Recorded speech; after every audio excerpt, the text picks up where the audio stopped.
শ্ৰদ্ধাৰ শিক্ষাগুৰুসকল, FLN মিছনৰ নিউমেৰেচি তথা সাংখ্যিকতা বিকাশৰ কৌশল সম্পৰ্কীয় এই ভিডিঅ'টো প্ৰস্তুত কৰিছোঁ। আশা কৰিছোঁ আপোনালোক উপকৃত হ'ব।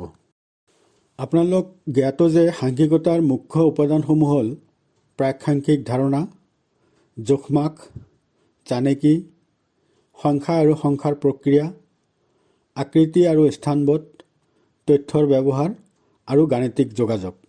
এই 7টা মুখ্য কৌশল সাংখ্যিকতাৰ বিকাশৰ বাবে FLN মিছনে ধাৰ্য কৰিছে। সাংখ্যিকতাৰ কৌশলসমূহৰ ভিতৰত প্ৰাক-সাংখ্যিক ধাৰণা এক অন্যতম কৌশল। এই প্ৰাক-সাংখ্যিক ধাৰণা হ'ল সংখ্যাৰ ধাৰণা আয়ত্ত কৰাৰ আগত গণিতৰ লগত সম্পৰ্কিত যিবোৰ ধাৰণা আয়ত্ত কৰিবলগীয়া হয় সেইসমূহ ধাৰণাক প্ৰাক-সাংখ্যিক ধাৰণা বুলি কোৱা হয়। সাংখ্যিকতাৰ এক গুৰুত্বপূৰ্ণ দক্ষতা হ'ল গণনা। শিশুৱে প্ৰাক স্তৰৰ পৰাই এই গণনা কাৰ্য কৰিবলৈ আৰম্ভ কৰে। গণনা কাৰ্যক প্ৰাক-সাংখ্যিক ধাৰণাৰ সৈতে অন্তৰ্ভুক্ত কৰা হৈছে কাৰণ গণনাৰ লগত জড়িত কৌশলসমূহ প্ৰাক-সাংখ্যিক ধাৰণাৰ কৌশলসমূহৰ লগত সম্পৰ্কিত। গণনাৰ সৈতে জড়িত কৌশলসমূহ হ'ল শ্ৰেণী বিভাজন কৰা, যেনে আকাৰ, আকৃতি, ৰং, প্ৰকৃতি ইত্যাদিৰ ভিত্তিত শ্ৰেণী বিভাজন কৰা। আন এটা কৌশল হ'ল ক্ৰমবিন্যাস, যেনে আটাইতকৈ ডাঙৰ, আটাইতকৈ সৰু আদিৰ ধাৰণা প্ৰদান কৰা। আৰু শেষৰটো কৌশল হ'ল এটাৰ সৈতে আনটোৰ সম্পৰ্ক, যেনে এযোৰ বস্তু আছে তাতে কোনটো সৰু কোনটো ডাঙৰ আদি তুলনা কৰা। সাংখ্যিকতাৰ অন্যতম আন এটা কৌশল হ'ল সংখ্যা আৰু সংখ্যাৰ প্ৰক্ৰিয়া। এই কৌশলটোৰ ভিতৰত থকা দক্ষতাসমূহ হ'ল সংখ্যা জ্ঞান, চিহ্ন পঠন, শব্দ আৰু চিহ্ন লিখা, সংখ্যাৰ তুলনা কৰা, যেনে আটাইতকৈ সৰু, আটাইতকৈ ডাঙৰ ইত্যাদি। আনহাতে মৌলিক ক্ৰিয়াকলাপ যেনে যোগ, বিয়োগ, পূৰণ, হৰণ আৰু এই দৈনন্দিন জীৱনত এই যোগ, বিয়োগ, পূৰণ, হৰণৰ প্ৰয়োগকৰণ।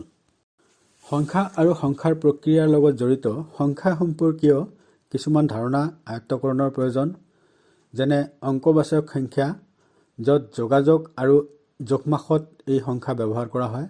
আনহাতে ক্ৰমবৰ্ধক সংখ্যা, যাক অৱস্থানবাচক সংখ্যা বুলি আমি ক'ব পাৰোঁ, য'ত আগৰ, পাছৰ, মাজৰ, ক্ৰম, ঊৰ্ধ্বক্ৰম, অধক্ৰম ইত্যাদিৰ ধাৰণা প্ৰদান কৰা হয়।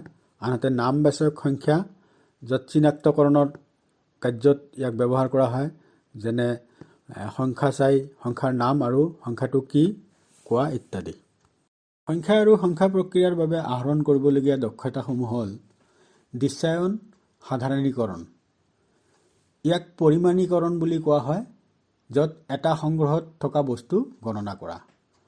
আৰু এটা দক্ষতা হ'ল যোগাযোগ, য'ত সংখ্যাৰ ধাৰণা, শব্দভাণ্ডাৰ, পৰিমাণ আৰু সংখ্যা লিখাৰ সৈতে সংযুক্ত থাকে।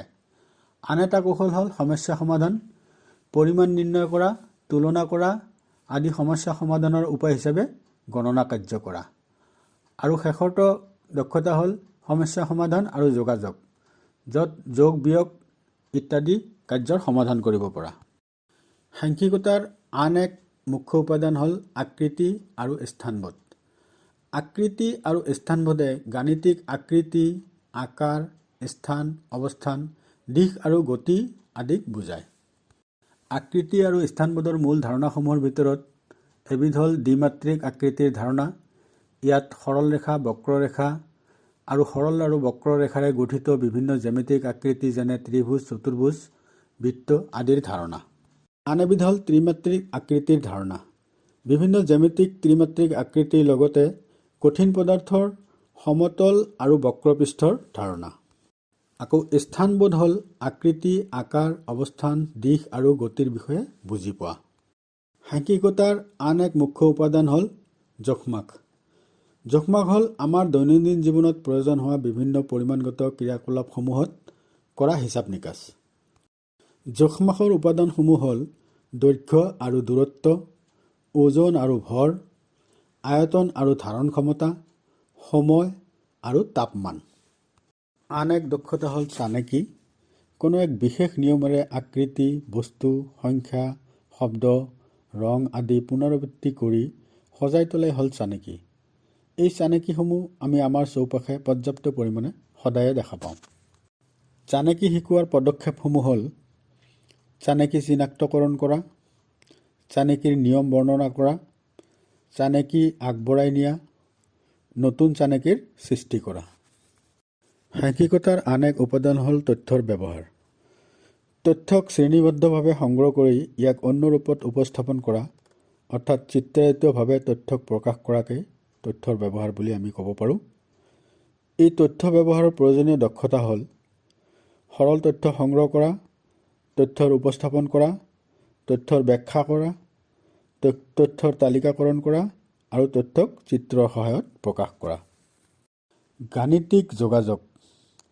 গাণিতিক যোগাযোগ হ'ল বিভিন্ন মাধ্যমৰ জৰিয়তে তথ্যক বিনিময় কৰা প্ৰক্ৰিয়া। ইয়াত সাক্ষৰতাৰ